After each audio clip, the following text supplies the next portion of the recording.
السلام علیکم ورحمۃ اللہ وبرکاتہ۔ میرا شوہر بڑا ہی نیک اور پرہیزگار آدمی تھا۔ کئی غریب لڑکیوں کی شادی کرواتا، انہیں جہیز دیتا۔ کوئی بھکاری دروازے پر آتا تو اسے خالی ہاتھ نہ لٹاتا تھا۔ اس نے کئی حج اور عمرے بھی کر رکھے تھے، لیکن جیسے ہی اس کا انتقال ہوا تو دوسرے دن اس کی قبر سے دھواں نکلتا نظر آیا۔ لوگ آ کر مجھے بتاتے تو میں بڑی پریشان ہوتی۔ ایک دن آدھی رات کو سب سے چھپ کر اس قبر پر جا پہنچی۔ جیسے ہی قبر کھودنے تو مجھ پر قیامت ٹوٹ پڑی، کیونکہ سامنے میرا شوہر تو۔ میں نے قبرستان جانے کا فیصلہ کر لیا تھا۔ میری سانسیں بے ترتیب ہو رہی تھیں اور میرا دل بھی ڈر رہا تھا۔ محلے کے لوگ بھی مجھے یہی کہتے رہے تھے کہ تیرے شوہر کی قبر سے دھواں نکل رہا تھا۔ میں نے تو پہلے تو کسی کا یقین ہی نہیں کیا تھا، مگر جب مجھے مسلسل یہ باتیں سننے کو ملی تو میں بھی مجبور ہو گئی تھی کہ اب میں خود جا کر دیکھوں گی کہ آخر معاملہ کیا تھا۔ میں سوچ رہی تھی کہ میرا شوہر تو بڑا نیک اور پرہیزگار انسان تھا۔ اس نے تو کئی حج اور عمرے کر رکھے تھے۔ وہ تو غریبوں کی شادیاں کرواتا تھا اور لوگوں کی مدد کے لیے ہمیشہ تیار رہتا تھا۔ جب اس کا انتقال ہوا تو ہر کوئی یہی کہہ رہا تھا کہ وہ جنتی آدمی تھا، مگر جب میں نے قبر سے دھواں نکلنے کی بات سنی تو مجھے لگا تھا جیسے کوئی گڑبڑ تھی۔ جب میں قبر کے قریب پہنچی تو واقعی وہاں دھواں اٹھتا ہوا نظر آ رہا تھا۔ خوف کے باوجود میں نے ہمت کی اور قبر کھودنا شروع کر دی۔ میں مسلسل کھودتی رہی اور جب قبر کا اندرونی حصہ نظر آنے لگا تو میں نے جو کچھ دیکھ رہی تھی اس پر یقین کرنا ناممکن تھا۔ سامنے میرا شوہر۔ میرا نام بشریٰ ہے اور میرا تعلق سندھ سے ہے۔ میں اپنے ماں باپ کی اکلوتی اور لاڈلی اولاد تھی۔ میں جس گاؤں میں رہتی تھی وہاں پر لڑکیوں کو زیادہ تعلیم دلانا مناسب نہیں سمجھا جاتا تھا، مگر پھر بھی میرے ابا جان نے مجھے تعلیم دلوائی تھی۔ وہ ہمیشہ مجھ سے کہتے تھے کہ وہ مجھے پڑھا لکھا کر کامیاب بنانا چاہتے ہیں۔ میرے ابا جان خود ایک معمولی سی نوکری کیا کرتے تھے، کیونکہ وہ پڑھے لکھے نہیں تھے، اس لیے مجھے بھی پڑھانا چاہتے تھے تاکہ میں اپنی زندگی میں کامیاب ہو جاؤں۔ مجھے بھی پڑھنے کا بہت شوق تھا اور میں بھی چاہتی تھی کہ میں پڑھ لکھ کر اپنے گاؤں کی لڑکیوں کو بھی پڑھنا لکھنا سکھاؤں گی، مگر شاید قسمت کو کچھ اور ہی منظور تھا۔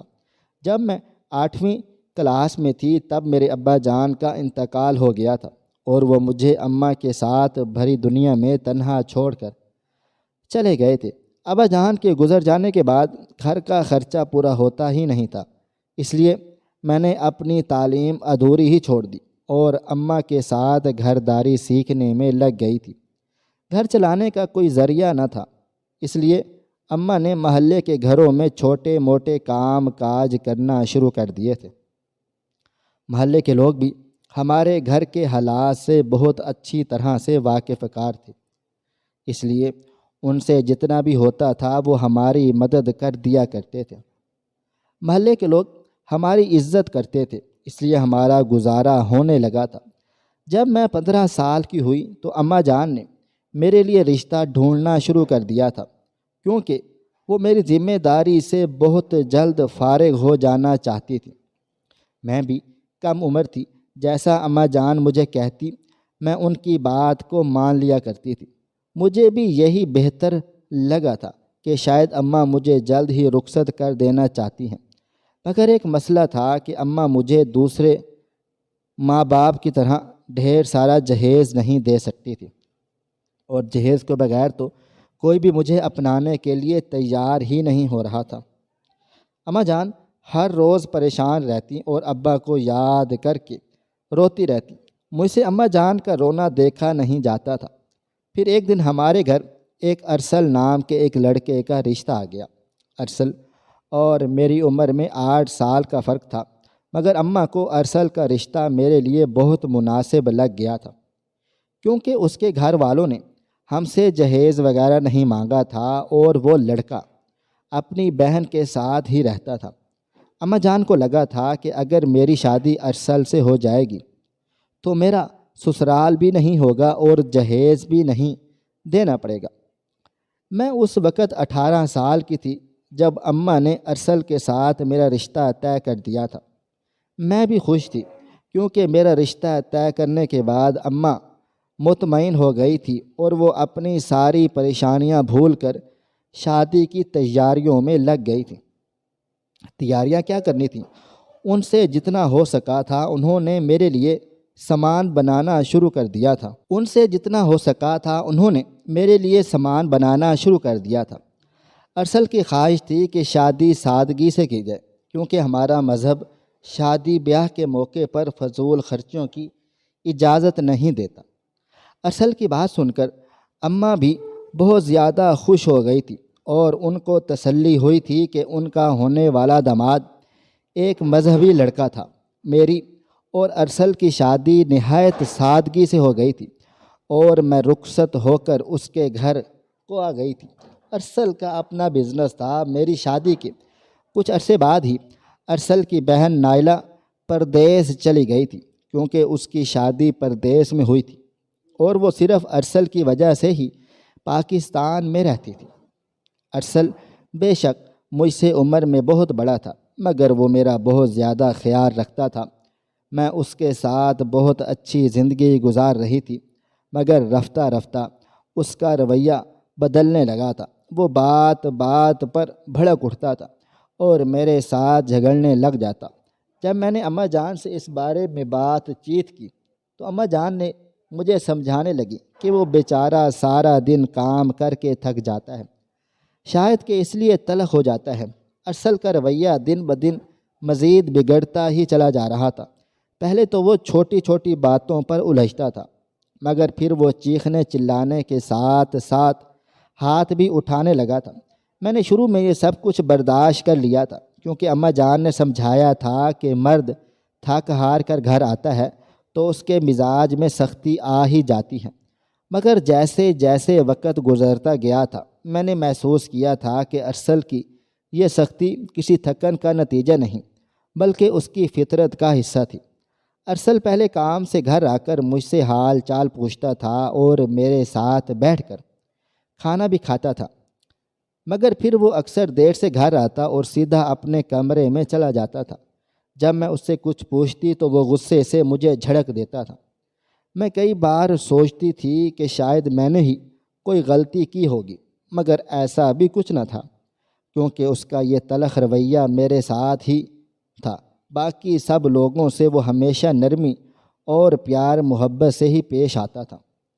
وہ بہت زیادہ عبادت گزار بھی تھا کیونکہ جیسے ہی اذان ہوتی وہ نماز کے لیے مسجد کا رخ کر لیتا اور مجھے بھی تلقین کرتا رہتا کہ میں بھی عبادت کیا کروں۔ وہ اپنے آس پاس کے غریب لوگوں کا بھی بہت خیال رکھتا تھا۔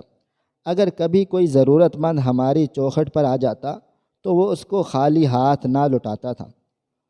اس کا اپنا بہت بڑا کاروبار تھا جو ہر دن ترقی کرتا جا رہا تھا۔ مجھے آج تک یہ معلوم نہ ہو سکا کہ وہ کیا کام کرتا تھا مگر جب مجھے معلوم ہوا تب میری روح تک کانپ گئی تھی۔ ارسل وقت گزرنے کے ساتھ ساتھ امیتا چلا جا رہا تھا۔ جو بھی مجھے دیکھتا وہ میری قسمت پر رشک کیے بغیر نہ رہتا، مگر میں اندر ہی اندر ایک کرب سے گزر رہی تھی کیونکہ اس کا رویہ میرے ساتھ تلخ تھا۔ پھر ایک دو بار وہ مجھے اپنے ساتھ اللہ کے گھر بھی لے کر چلا گیا اور میں نے ارسل کے ساتھ اللہ تعالیٰ کے گھر کا حج بھی کیا تھا۔ وہاں میں نے اللہ کے حضور رو رو کر گڑ گڑا کر دعا کی تھی کہ وہ ارسل کا دل میرے لیے نرم کر ڈالے اور اس کے دل میں میرے لیے نرمی پیدا کر دے۔ جب ہم لوگ حج سے واپس آئے تو ارسل نے مجھے بتایا کہ گھر میں کچھ مہمان آئیں گے۔ میں نے اس سے پوچھنا چاہا کہ وہ کون لوگ ہوں گے مگر اس نے مجھے کچھ بھی نہ بتایا تھا۔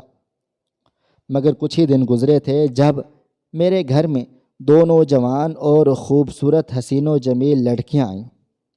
میں نے ان کو اپنے گھر میں دیکھ کر حیران و پریشان رہ گئی تھی۔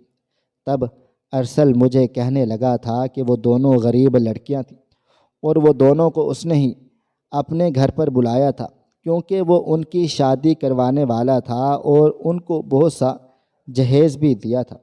ارسل کا یہ کام دیکھ کر میں بے حد خوش ہو گئی تھی اور ارسل کے پہلے والے رویے پر میں خود ہی نادم ہونے لگ گئی تھی۔ شاید کہ وہ سچ میں مجھ سے محبت کرتا تھا، مگر کبھی کبھی پریشانیوں میں گھر کر میرے ساتھ تلخ کو ہو جاتا تھا۔ مجھے لگا تھا کہ میری دعائیں رنگ لے آئی تھیں اور ارسل بدل رہا تھا۔ میں نے ارسل کے ساتھ حج کے علاوہ 3 بار عمرہ بھی کیا ہوا تھا، مگر ارسل اکثر ہی عمرے پر جاتا رہتا تھا اور مجھے بھی کہتا تھا کہ اسے کمپنی بھیجتی ہے، اس لیے وہ مجھے اپنے ساتھ لے کر نہیں جا سکتا۔ مگر میں نے بھی کبھی گلہ شکوہ نہیں کیا تھا۔ میرے لیے یہی بہت تھا کہ وہ بدل رہا تھا۔ وہ ہر ایک ضرورت مند اور مستحق لوگوں کی مدد کیا کرتا تھا۔ میرا دل بھی اس کے لیے صاف ہو گیا تھا۔ جیسے جیسے وقت گزرتا چلا گیا تھا، ارسل اپنے کام میں کچھ زیادہ ہی مصروف ہوتا چلا گیا تھا۔ اکثر وہ رات کو بھی گھر نہیں آتا تھا اور میں بھی اس سے اس بارے میں نہیں پوچھتی تھی، کیونکہ میں جانتی تھی کہ اس پر کام کا بہت زیادہ پریشر تھا، اور اگر میں اس سے پوچھتی تو وہ مجھ سے لڑنے جھگڑنے لگ جاتا۔ مگر میں بہت بدل رہا تھا۔ وہ اکثر غریب لڑکیوں کی مدد بھی کرتا رہتا تھا، کیونکہ میرے گھر پر بہت سی لڑکیاں آتی تھیں اور ارسل ان کو جہیز کا سامان بنا کر دیتا تھا۔ اماں جان بھی مجھے ہی جھڑکنے لگتی تھی کہ ان کا داماد تو اتنا اچھا تھا کہ میں نے ہی خواہ مخواہ میں ان کا دل ارسل کی طرف سے برا کر دیا تھا۔ اور اماں کی باتیں سن کر مجھے بھی شرمندگی ہوتی تھی کہ میں نے ارسل کے بارے میں برا کیوں سوچا ہوا تھا۔ وہ تو بہت اچھا تھا، مگر پھر ارسل کی طبیعت اچانک خراب رہنے لگ گئی تھی۔ اس کو خون کی الٹیاں ہونے لگ گئی تھی۔ میں نے بہت کوشش کی تھی کہ میں اس کا علاج کروا سکوں، مگر وہ مجھے منع کر دیتا اور کہتا کہ جس کمپنی میں وہ کام کر رہا ہے وہ اس کا علاج کروا رہے ہیں۔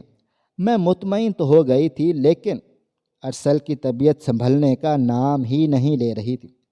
میں نے ہر ممکن کوشش کی تھی کہ اس کا علاج خود کروا سکتی، مگر وہ مجھے ہر بار منع کر دیتا تھا، اور ایسے ہی تکلیف میں رہنے کے بعد ایک دن اس کا انتقال ہو گیا تھا۔ مجھے ارسل کی موت سے بے حد صدمہ پہنچا تھا۔ میری عمر اس وقت کوئی 22 سال تھی جب ارسل مجھے میری ماں کے حوالے کر کے تنہا کر گیا تھا، مگر اس کے جانے کے بعد اس کے اکاؤنٹ میں اتنی رقم تھی کہ جس سے میں کوئی بھی چھوٹا موٹا کام بہت آسانی سے شروع کر سکتی تھی۔ کچھ دن ارسل کے گھر رہنے پر ہی اماں جان کے گھر چلی گئی تھی، کیونکہ اماں بھی میری طرح ہی تنہا تھیں۔ جب میری طبیعت سنبھلی تب میں ارسل کے گھر گئی تاکہ اس کو صاف کروا کے ہمیشہ کے لیے بند کر سکتی، کیونکہ اب اس گھر میں کوئی بھی رہنے والا نہیں تھا۔ مگر ایک بات محسوس کی تھی کہ لوگ میرے پاس ارسل کے افسوس کے لیے آتے تھے۔ وہ مجھ سے کہتے تھے کہ تم بہت اچھی لڑکی ہو، مگر ارسل تمہارے لائق ہی نہیں تھا۔ مجھے لوگوں کی یہ باتیں سن کر بہت زیادہ عجیب و غریب لگتا تھا، اور کبھی کبھار غصہ بھی آ جاتا تھا کہ آخر وہ میرے شوہر کے بارے میں ایسی باتیں کیوں کیا کرتے تھے۔ وہ تو بہت نیک اور عبادت گزار تھا، جو اپنے آس پاس کے لوگوں کی مدد کیا کرتا تھا اور ان کا خیال رکھتا تھا۔ ابھی چند دن ہی گزرے تھے جب لوگوں نے آ کر مجھے یہ کہنا شروع کر دیا کہ ارسل کی قبر سے دھواں نکلتا ہے۔ میں ان کی بات سن کر بہت زیادہ حیران ہو گئی تھی۔ میں حیران ہوتی تھی کہ بھلا ایک قبر سے دھواں کیسے نکل سکتا ہے۔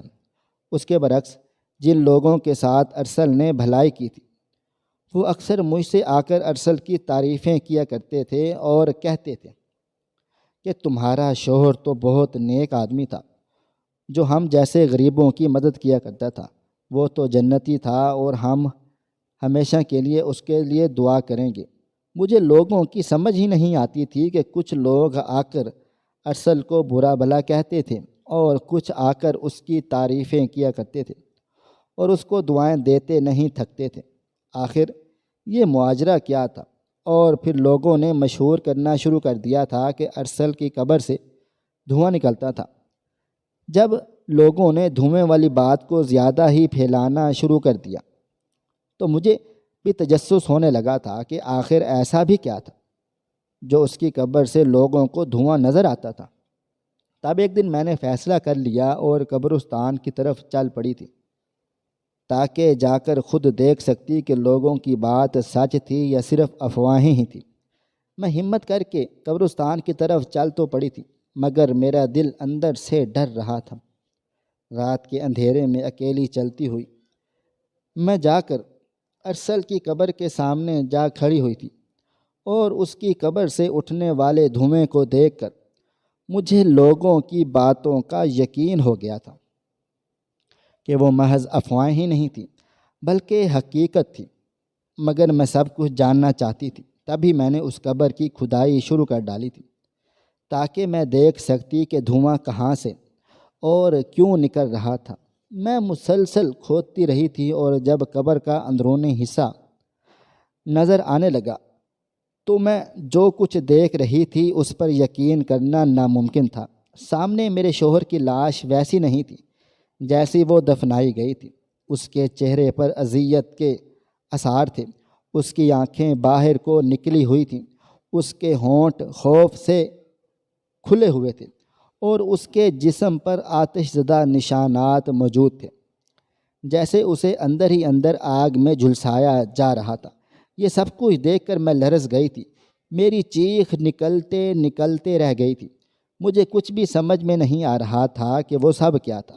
جو شخص دنیا میں اتنا نیک اور پرہیزگار تھا، آخر اس کی قبر میں ایسی حالت کیوں تھی؟ میرا سارے کا سارا جسم تھر تھر کانپنے لگا تھا۔ میں ڈر کے مارے پیچھے ہٹنے لگی تھی کہ اچانک مجھے ایک لرزہ خیز آواز سنائی دی تھی، مت کھودو، مجھے ایسے ہی جلنے دو۔ وہ آواز سن کر میرے رونگٹے کھڑے ہو گئے تھے۔ جب میں نے غور کیا تو مجھے معلوم ہوا میری شوہر کی لاش سے آواز آ رہی تھی۔ میں بے ہوش ہونے ہی والی تھی کہ اچانک قبر کے قریب ایک بوڑھا آدمی آ کر کھڑا ہو گیا تھا اور مجھے پکارنے لگا تھا۔ وہ بوڑھا مجھے کچھ جانا پہچانا سا لگ رہا تھا، جیسے میں نے اس کو پہلے کہیں پر دیکھا ہوا تھا، مگر اس وقت مارے خوف کہ مجھے کچھ بھی یاد نہیں آ رہا تھا۔ میں نے اسے کہا جو دیکھا تھا، تبھی وہ بوڑھا مجھے کہنے لگا، کیا تم جاننا چاہتی ہو کہ اس آدمی کے ساتھ ایسا کیوں ہوا ہے؟ میں نے آنکھوں میں آئے ہوئے آنسو صاف کیے تھے اور اس بوڑھے کی طرف دیکھا تھا۔ تب مجھے یاد آیا کہ میں نے اس بزرگ کو کہاں پہ دیکھا تھا۔ وہ بوڑھا فقیر تو مجھے کئی سالوں سے اپنے محلے کے آس پاس ہی نظر آتا تھا، مگر میں نے کبھی اس پر زیادہ توجہ ہی نہیں دی تھی۔ تب وہ بوڑھا مجھے ارسل کے بارے میں وہ باتیں بتانے لگا، جو سن کر میرے سر پر ساتوں آسمان ٹوٹ پڑے تھے۔ وہ مجھے کہنے لگا تھا، تیرا شوہر دنیا کے سامنے تو بہت نیک بنتا تھا، مگر اس کا اصل چہرہ کسی کو بھی معلوم نہ تھا، مگر میں اس کی اصلیت جانتا ہوں۔ اس بوڑھے کی آواز غمگین تھی، جیسے وہ کسی بہت بڑے بوجھ تلے دبی ہوئی ہو۔ میں حیران کن نظروں سے اس فقیر کو دیکھنے لگ گئی تھی۔ مجھے یقین ہی نہیں آ رہا تھا کہ وہ ارسل کے بارے میں اتنا غلط کیوں کہہ رہا تھا اور بولے جا رہا تھا۔ میں سوچنے لگی تھی، وہ تو غریبوں کی مدد کیا کرتا تھا، غریب لڑکیوں کی شادی کرواتا تھا۔ تب اس بوڑھے نے ایک لمبی سانس لی اور مجھے کہنے لگا، وہ نیکی اور بھلائی کے سب کام ضرور کرتا تھا، مگر یہ سب کچھ دکھاوے کے لیے تھا۔ اس کے نیک اعمال کے پیچھے خوفناک گناہ چھپے ہوئے تھے جو شاید تم بھی نہیں جانتی۔ وہ ان غریب لڑکیوں کی مدد ضرور کرتا تھا، مگر بدلے میں ان سے ناجائز مطالبے بھی کرتا تھا۔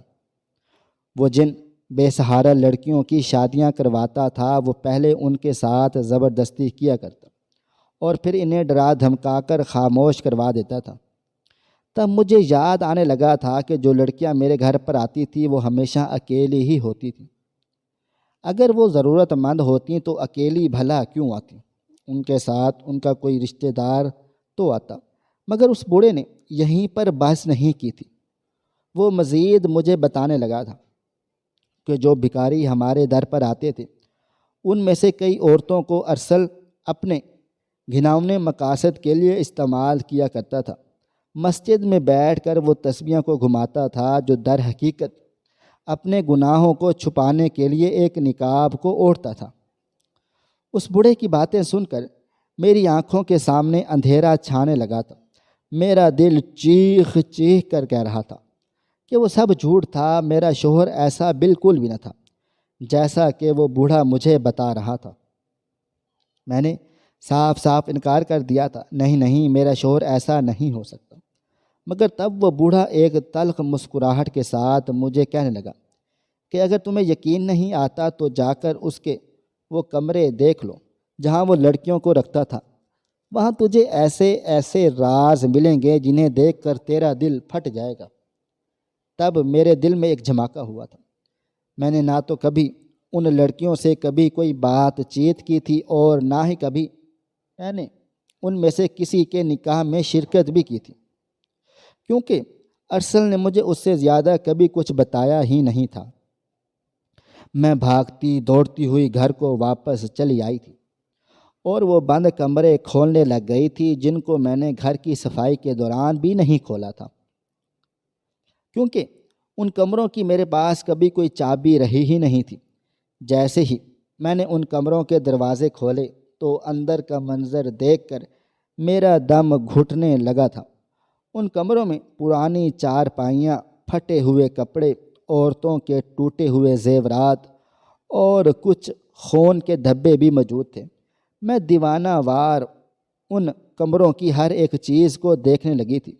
تب مجھے ارسل کا بدلا ہوا رویہ بھی یاد آیا تھا کہ اس کا رویہ کچھ عرصہ میرے ساتھ بھی تو وحشیانہ ہی رہا تھا، مگر اماں مجھے کہتی تھی کہ وہ کام کی وجہ سے ایسا ہو گیا تھا۔ مگر وہ یہ کام کیا کرتا تھا، وہ تو لڑکیوں کی عزتوں کے ساتھ کھیلتا تھا اور ان کو فروخت کر دیتا تھا۔ تب مجھے سمجھ آنے لگا تھا کہ ارسل کی ساری کمائی بھی تو حرام کی تھی۔ جن حرام کے پیسوں سے اس نے مجھے حج اور عمرے کروائے ہوئے تھے، میری تو روح تک کانپ گئی تھی کہ میں نے 4 سال کس جانور کے ساتھ گزارے تھے جو انسان کہلانے کے بھی لائق نہ تھا۔ تب مجھے قبر سے نکلنے والے دھوئیں کی حقیقت سمجھ آ چکی تھی۔ مجھے سمجھ آنے لگ گئی تھی کہ اللہ تعالیٰ نے اس کے ظاہری نیک اعمال کو بالکل بھی قبول نہیں کیا تھا، کیونکہ وہ اندر سے گناہوں سے بھرا ہوا تھا۔ میں انہی کمروں کے سامنے بیٹھ کر چیخ چیخ کر رونے لگ گئی تھی۔ مجھے لگتا تھا کہ اللہ تعالیٰ نے مجھے ارسل کے کیے کی سزا دے ڈالی تھی، مگر میں کیسے اپنے آپ کو معاف کرتی، میں کیسے اس گناہ میں خود کو شریک نہ سمجھتی۔ میں بھی تو اسے نیک ہی سمجھتی رہی تھی، اس کا دفاع کرتی رہی تھی، اس کی تعریفیں کرتی رہی تھی۔ وہ رات میرے لیے میری زندگی کی بھیانک ترین راتوں میں سے ایک رات تھی، جب مجھ پر ارسل جیسے انسان کی حقیقت کھل گئی تھی، اور وہ حقیقت ایسی ویسی نہ تھی، وہ حقیقت جسے سن کر میرا پورا وجود کانپ گیا تھا۔ جس گھر میں میں رہتی تھی اس گھر میں اتنا گھناؤنا کام ہوتا رہا تھا اور مجھے کانوں کان بھی خبر نہیں ہو سکی تھی۔ میرے کانوں میں لوگوں کی آوازیں گونج رہی تھی کہ میں ارسل کے لائق کیوں نہ تھی۔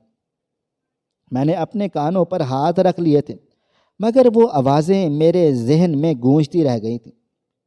میں نے فیصلہ کر لیا تھا کہ میں ان مظلوم لڑکیوں کے لیے انصاف کی جنگ لڑوں گی۔ میں اس مکروہ حقیقت کو سب کے سامنے لاؤں گی تاکہ کوئی اور نیکی کے نام پر ایسا ظلم نہ کر سکے۔ اس رات کے بعد قبر سے نکلنے والا دھواں بھی بند ہو گیا تھا، مگر میرے اندر کا طوفان کبھی بھی نہ رک سکا تھا۔ آج ارسل کو مرے ہوئے 2 سال گزر گئے ہیں اور میں اللہ تعالیٰ سے اپنے لیے رحم کی بھیک مانگتی ہوں کہ وہ مجھے معاف کر دے، کیونکہ میں ان سب گناہوں سے انجان تھی جو ارسل کرتا رہا تھا۔ میں اس کی حرام کمائی پر فخر کیا کرتی تھی، مگر جب مجھے اس کی حقیقت معلوم ہوئی تو میں نے اس کی ساری رقم ایک یتیم خانے میں دے ڈالی تھی، کیونکہ میں اس حرام کی کمائی سے مزید اپنے لیے کچھ بھی نہیں کرنا چاہتی تھی۔ اب میں اپنے گاؤں کی بچیوں کو گھر میں پڑھاتی ہوں اور ان کو یہ بتاتی ہوں کہ ہم سب کو اپنی عزت کی حفاظت خود ہی کرنی چاہیے، کیونکہ ہم نہیں جانتے کہ محافظ کے روپ میں اکثر بھیڑیے چھپے ہوتے ہیں جو ہماری کھال تک کھینچ لیتے ہیں اور ہم ان پر یقین کرتے رہتے ہیں۔ مجھے یہ یقین آ گیا ہے کہ اللہ تعالیٰ کی عدالت میں سب کا حساب کتاب ہوتا ہے، اور دنیا کے سارے جھوٹے نقاب ایک دن ضرور اتر جاتے ہیں، چاہے انسان خود کو کتنا بھی چھپا لے۔ اس رب کی لاٹھی بے آواز ہے، 2 سال گزر گئے ہیں، مگر وہ زخم جو کبھی ارسل نے مجھے دیے تھے وہ آج بھی میرے دل میں ہلکی سی چبھن پیدا کر دیتے ہیں۔ مگر میں نے فیصلہ کر لیا ہے کہ میں اپنی زندگی ماضی کی تلخیوں میں نہیں گزاروں گا۔ ارسل کی کہانی تو ختم ہو گئی، مگر میری کہانی ابھی ختم نہیں ہوئی، کیونکہ میں ابھی سانسیں لے رہی ہوں، اور جب تک میں زندہ ہوں سانسیں لے رہی ہوں، میں اپنے جیسی ہر لڑکی کے لیے امید کی کرن بنی رہوں گی۔ ناظرین، آپ کو ہماری آج کی کہانی کیسی لگی؟ کمنٹ باکس میں اپنی رائے کا اظہار کریں۔ ملتے ہیں کل ایک نئی اور دلچسپ کہانی کے ساتھ۔ اللہ حافظ۔